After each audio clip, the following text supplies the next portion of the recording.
Es posible afirmar que nuestra realidad social es una suerte de hechizo, un encantamiento producido por la publicidad, las relaciones públicas y los medios de comunicación, y por tanto que estas disciplinas son una forma moderna de magia. Esta cuestión ha sido objeto de indagación desde finales del siglo XIX, cuando los primeros antropólogos de campo entraron en contacto con otras culturas y empezaron a estudiar sus formas de magia. Ya en 1902, el sociólogo francés Marcel Mauss menciona a los magos primitivos como protopublicistas que trabajan con las fuerzas colectivas de la sociedad.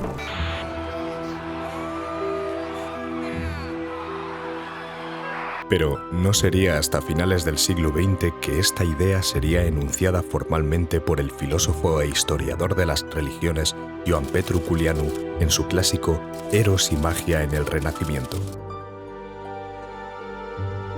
En este estudio, Culianu propone al mago renacentista como el prototipo de los sistemas impersonales de los medios de comunicación, de la censura indirecta, de la manipulación global y de los trusts que ejercen su control oculto sobre las masas occidentales. Desafortunadamente, Culianu fue asesinado en 1991 en la Universidad de Chicago en circunstancias misteriosas, dejando su tesis sobre el origen mágico de la publicidad y los medios de comunicación inconclusa. Prácticamente 30 años después, el diseñador y escritor colombiano Mauricio Loza retomaría este tema en su libro The Hounds of Action, en el que desarrolla y actualiza la tesis de Culianu adentrándose en la era de Internet y describiendo el sustrato mágico de nuestras actuales redes digitales. Tras décadas por fuera del radar de la academia, Culto TV ha tomado la antorcha de esta historia y decidido crear un documental titulado Eros desencadenado, para desentrañar la influencia de la magia en la publicidad y los medios de comunicación.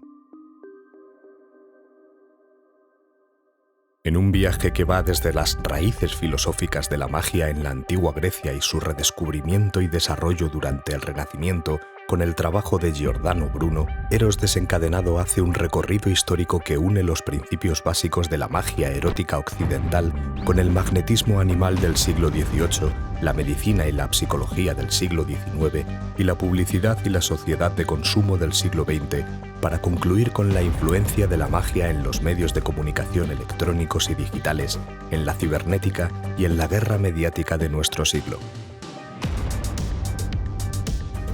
Si en algún momento os habéis sentido atrapados en un mundo surreal o irreal, es porque lo estáis. Estáis atrapados en una creación, un hechizo cuidadosamente diseñado por publicistas, relaciones públicas, tecnócratas y políticos. Acompañadnos a desvelar el truco final del gran demiurgo. Eros desencadenado.